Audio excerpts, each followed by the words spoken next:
today for the presentation of our restaurant, Dream Restaurant. We're happy to have you here, and we will explain you the whole work that we did this week.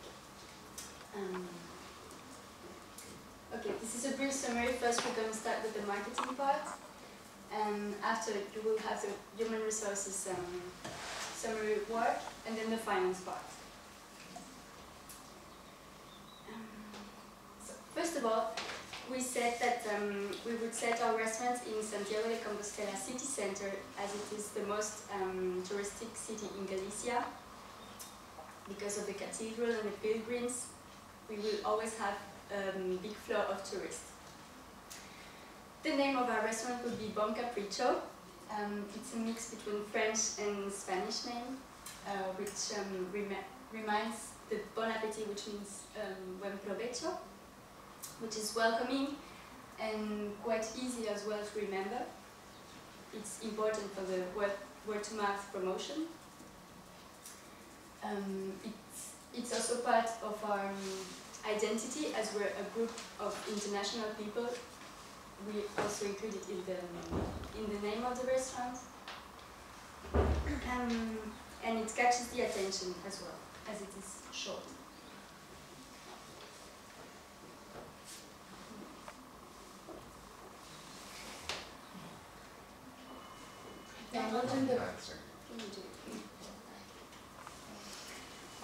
As you see for the logo, we used the scallop shell, which is a main symbol for the city of Santiago de Compostela, and as well for the pilgrims, and also the octopus tentacles, which is a main product of Galicia and Galician food, and it reflects also the spiritual trip of the pilgrims. And the slogan is Déjate llevar, which is friendly and welcoming. Just come and try of our unique food, you won't regret it. Our brand. We would like to have top roof part open for spring and summer, and so our clients would have a view of the cathedral, which is in the trip of the main visits to Santiago. And also we thought about the open kitchen, as you can see, which makes it interesting, and also it fits into our aim of sharing with our customers, sharing our food. You can see how we do it and how is the team working as well. And we have a unique concept in Santiago de Compostela, which Nikki is going to explain now. As a group of young entrepreneurs from around the world, we thought that we would use fresh Galician products, but cook them in an international way. After our time spent here, we discovered all the amazing produce of this region, so we thought it would be best to use these produce, which of course will always be fresh, but cook them in a different way. These are two images from our meals, which we've cooked over the last 2 nights. Over here we have the very popular dish of pulpo, but cooked in a different way. So we chose to cook it, we grilled it, and we put it with a vinaigrette, which was our Greek style of the pulpo. For the presentation of the menu, we created an idea of it being centered around ancient maps. We thought that this would reflect the international concept of our restaurant, and this is a map which we chose, which we thought was aesthetically nice and also interesting. And this is the style of the menu. It would be in a booklet style. And over here we have a type of transparent matted paper, which the map would be on, and you would scroll through the map to find the menu in the middle. Here we have an example of our layout of the menu, and we have wine recommendations. Okay. Our service.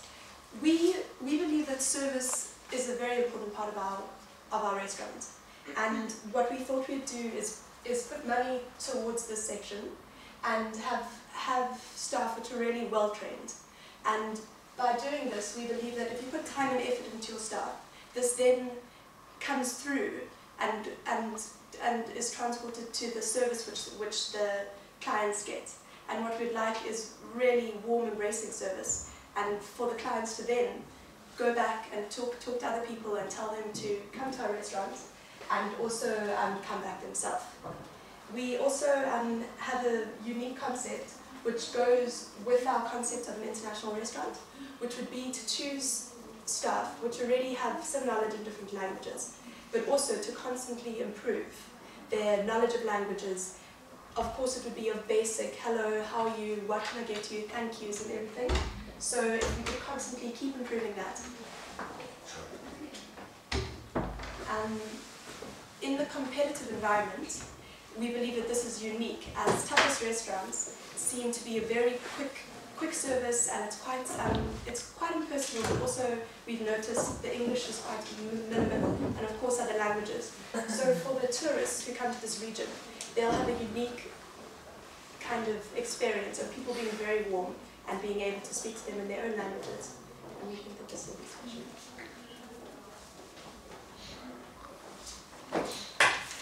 Okay, so I'll be talking about the human resources decisions we have to take. Oh. I'll do it. Okay. So first you have here a sketch of the organization chart. So we decided to set it up like this. We're going to have a maitre d' in the restaurant who's going to take care of all the tables, to manage all the tables, to also, I'll go back on this point later, but yeah, the main mission of the maitre d' will be to manage all the tables, to manage the staff in the restaurant, which will be 2 chefs de rang, who will take care of their own rung of tables, and 2 runners who will help the chef de rang bringing the plates from the kitchen to the restaurant room.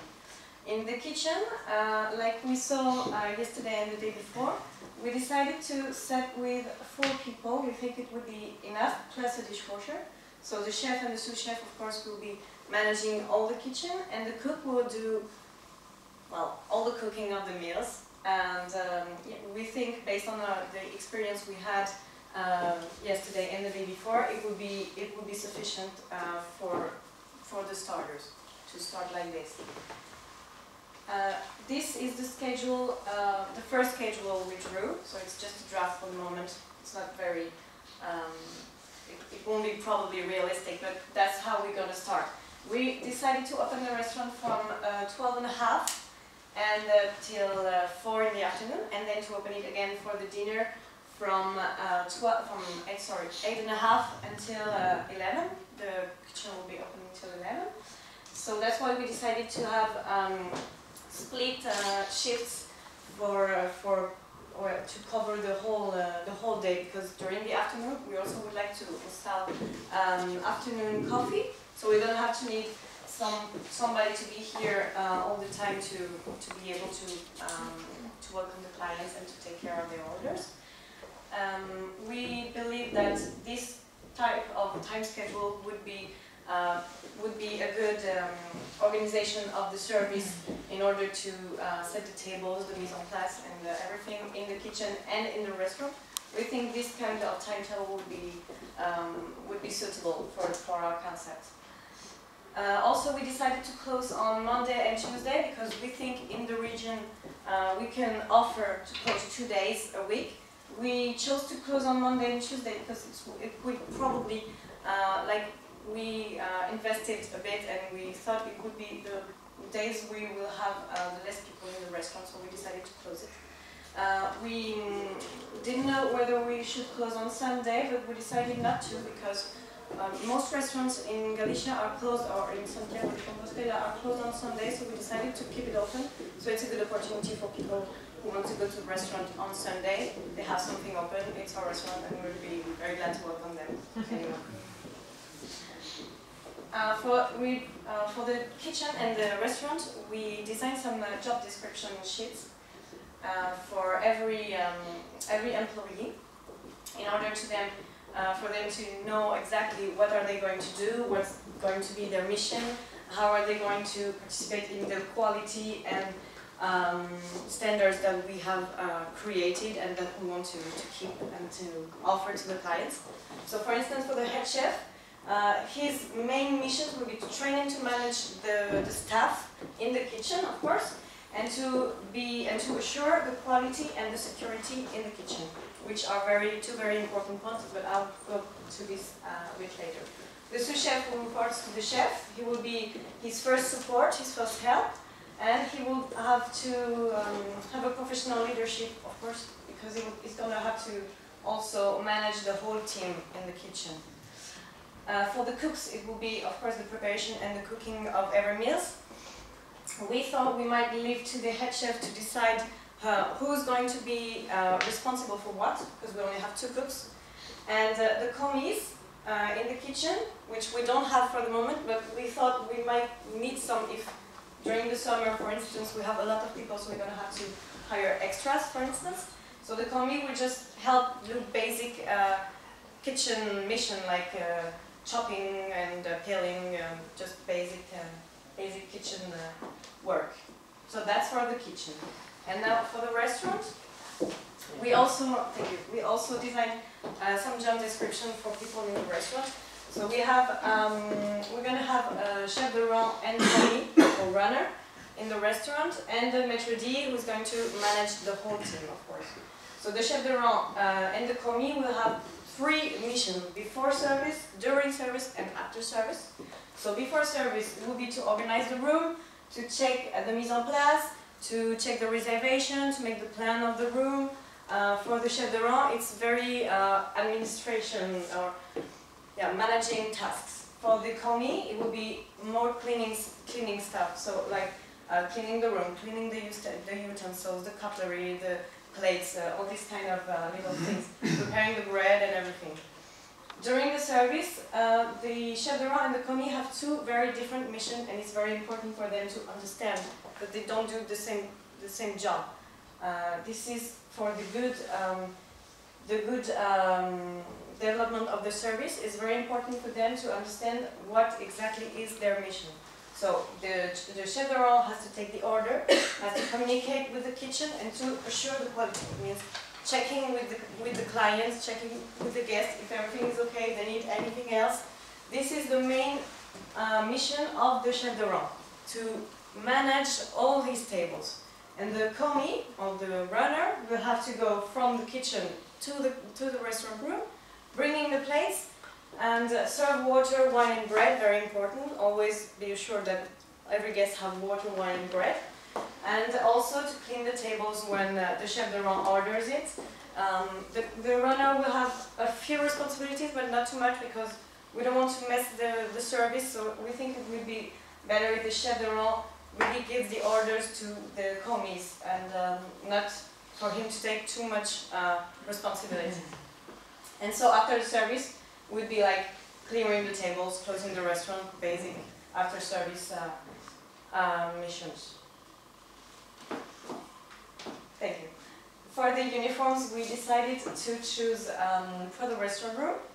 It's going to be a white golf shirt, very convenient, very comfortable, and very sober. We don't want to be too formal or too casual, so we think it's a good middle between the 2 of them. They're also going to have to wear a little apron with a pocket where they can put the pen, the note, the order taker, and the bottle opener.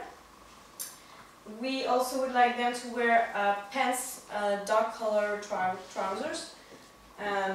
Even for the girls, we think it might be better if they wear pants than a skirt. It's more comfortable. And for the shoes also, it's going to be black shoes. For the girls, no heels. It's more safe this way. It prevents the accidents sometimes. And it's more comfortable, so it's much more convenient. For the kitchen, it's a bit different, of course, because we have some standards that we have to respect. So, for instance, I'm going to start with the most important, I think it's the shoes. They have to be hard shoes, non-slippery, comfortable, and it's a whole part of the kitchen outfit, the shoes. It's very important because it prevents, for instance, if you have a knife falling down, these shoes prevent it to go through your feet. And also we have all the cooks wearing chef hats in order to prevent the hair falling in the dishes. And they're going to have to wear dark trousers and a white top, and also the chef blouse. For the HACCP standards, so these are the standards we have to respect for the hygiene and security in the kitchen and also in the restaurant room. So it's basic, it's very simple rules, but you have to know them because it's well, that was my word. It's a basic standard that we have to apply them in order to be assured of the safety and the hygiene of the restaurant for the client, but also for us. So it's very important that the staff has a very secure place to work. So we have to have, we decided to have once a month, at the end of the month, a very huge cleaning of the restaurant and the kitchen. We're going to have to do it, of course, every day, but once a month we're going to have to make a major cleaning. So it's going to be big mess in the kitchen and the restaurant, of course, but you have to do it. We're going to have to do it, and it's going to make everybody feel better, everybody feel safe, and everybody feel in a nice area for working. Those are the example of job offers we posted on the internet. We're going to put this on our website and also on the press. We're going to use probably the local press to post our job offers. So this is an example for the waiters and waitress. We demand, of course, backgrounds because we want to have a very professional team. Maybe if it's not too professional at the beginning, it's okay because we're going to have to organize some trainings with the Metro D and also in the kitchen with the chef. So, but we have to have a minimum. And also very important, English and Spanish spoken required, because in our restaurant, it's an international restaurant, of course, so we have to have staff speaking English and Spanish. It's the minimum we want. If they want to learn another language, maybe we can arrange it afterwards to do some trainings, but the minimum required is English and Spanish. And now I'm going to let the finance part. Thank you. Well, so I will show you a small presentation about the finance, and I will show you three main points we had about the finance, which is costs, then our income, and a small conclusion about everything we have done. So, let's see the costs. We calculated the food cost, and it was about 334 euros. Then, let's go to the staff cost, which is 982 euros per day. And then the beverage cost, which is 125 euros per day, but it is an average cost. So, as you can see, the prime cost we calculated was the food cost, the beverage cost, and plus the staff cost, which was in total 1,442 euros. I know it's probably the most fragile part of our presentation, the cost, because showing that to our potential investors or to someone, it can represent a high challenge for everyone. But let's see the income right now. And the menu prices. So, to show you the income and everything we gained during these 2 days, when we had like 15 people a day, I will show you the menu prices. Why is it so important? I wanted to do like a small point about that, because you see just numbers. Let's say Caldo Verde soup, which is 9 euro. You see some numbers, but what you have to know is that there is a whole calculation, a lot of work behind these numbers. We didn't invent these numbers. We did it according to standards. What is the ratio of food cost in the price? So let's say for the starters it was between 24 and 28%, and we respected that. there's a lot of work in the kitchen because we have to weigh all ingredients, we have to calculate all portions and everything, so these prices are like a great result of a huge work and long hours in the kitchen as well, like in front of the computer.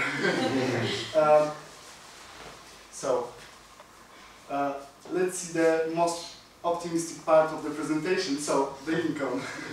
As you see, we have the income from food and beverage, which is, for food, it's 922 euros, which is about this amount, and for beverage, it's 247 euros. It's what we calculated for these 2 days. Then, in conclusion, the gross operating profit for us was, total income was 1,170 euros, prime cost was 1,442 euros. So as you see, numbers are cruel, but I will show you something. The gross operational profit is negative, so we have a small loss. But you have to know that we work just 2 days, and there are like 2 factors for our loss. This is a quite normal loss. This is not a bigger loss for a restaurant that works just 2 days. The main 2 factors are, first of all, unexperienced staff, because to optimize spendings and to make the profit higher, we have to have more experienced staff, so we need time to learn. The same staff with more experience could service twice as many people as the staff we were during these 2 days. This is the first point. And the second point is the fact that it's also linked to the fact that we are an unexperienced staff. It's the fact that we used maybe a lot of ingredients, maybe a little bit too much.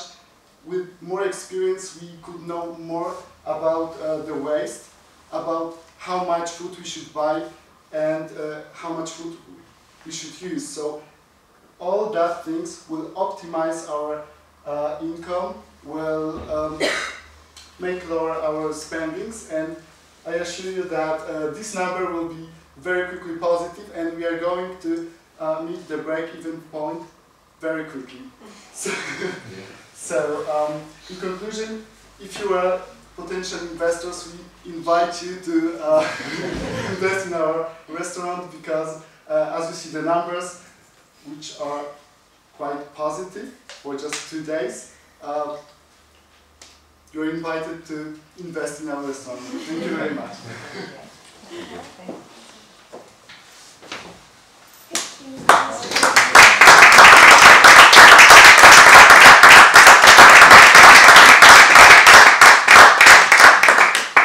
And lastly, we would like to say thank you. Thank you to each one of you who has contributed to this amazingly special week. We have learned so much this week, but we've also really enjoyed the time that we have spent together and all getting to know each other. We thank you for the amazing weekend that you organised, with all those meals and the market trip and also the beautiful boat trip. And thank you to Oscar for recording all of this. I know that there are memories that we're never going to forget, so thank you so much.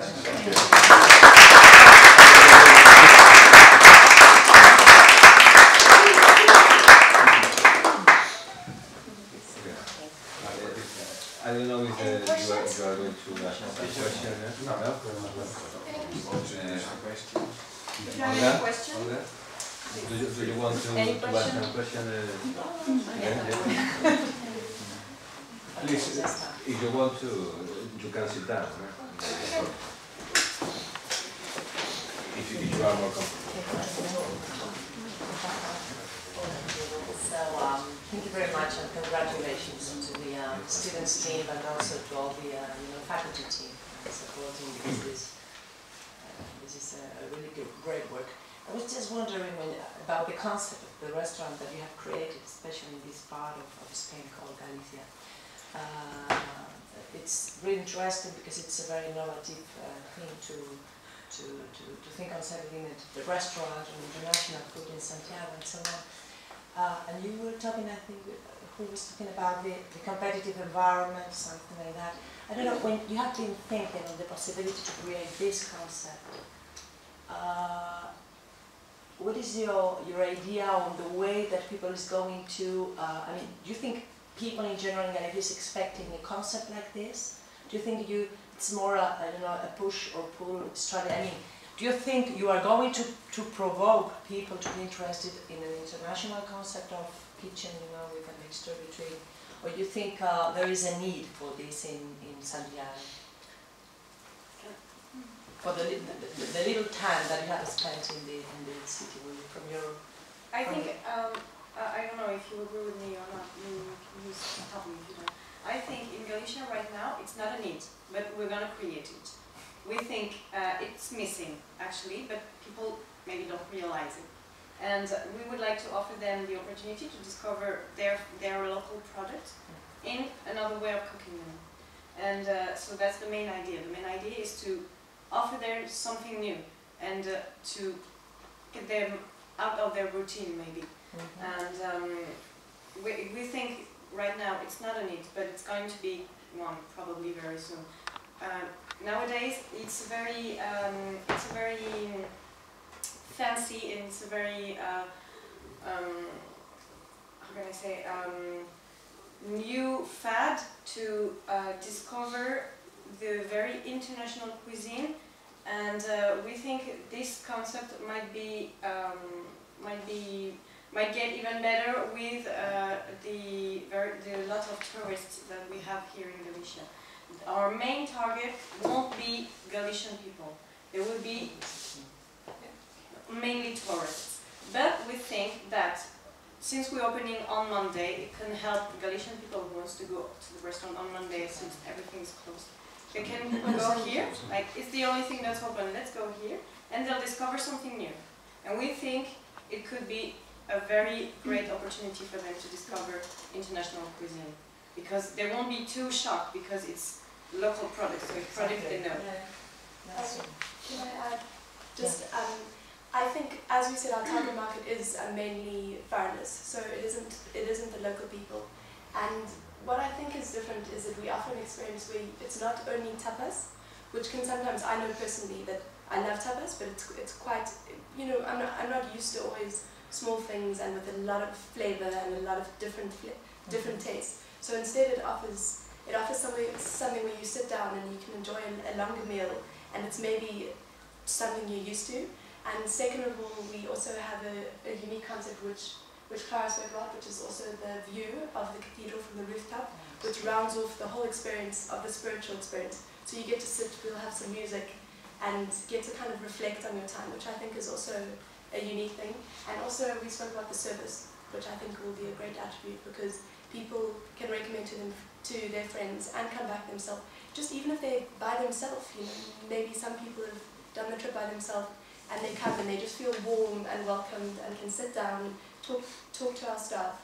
So I think there are a few kind of small things which the marketing team thought of to make it unique and different to the tapas fast service. If I can just pinpoint the name, because it's Capricho.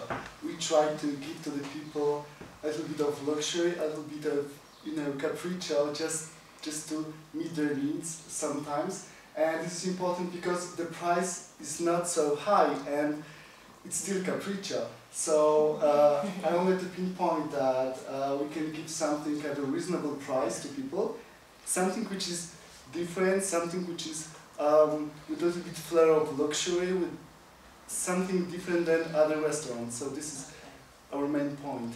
Yes. So thank you very much. It's a good explanation. I think here we have a very interesting focus group of international people that could come to Santiago, and it's very interesting to see you, because you are talking about what are the expectations probably of, you know, international, you know, foreigners that come to Santiago, what they expect. So probably this is an idea for somebody that want to invest in a different idea in Santiago, because probably those kind of things that you expect, this mixture between the nice food, but also the service and this kind of, you know, a bit of excellence in the service, etc. So, and my second question and last question, We were talking just 5 minutes ago about the personal professional experience, but from the point of view of your teamwork. I would like to know a bit about what has been what have been your learnings in terms of working for a week and a half, especially the time in the restaurant. And I would like to know exactly what you have learned from your experience of teamwork, because I know that from outside as well, but I presume that there is a big pressure on the work done in a place like this in terms of service demanded by the customers, also the people inside. What have you learned from the point of view of your skills, your soft skills? Well, I have to say that the brainstorming was amazing because we worked in small groups, but these 3 small groups, HR, finance and marketing, cooperated together, and this is the result. So we split to this group just according to the experience, according to the ideas, because someone is more, well, for the finance, someone is more creative, maybe he should stay in the marketing part, but we cooperated together, especially for the name, for the main concept. It had to be made together because this is our idea that we created together, and with lots of different ideas put in the same concept. So I think the creativity that we learned, as well finance and cost management. The finance is really difficult, as well as everything that is in the kitchen, because you cannot split all that and treat it separately, like finance, HR and marketing. To create your finance balance sheet, income revenue, you have to go to the kitchen, you have to see how much it costs, you have to see how we will prepare it, because it's so important. If you see how we prepare it, you will know how much did we use and what's the waste.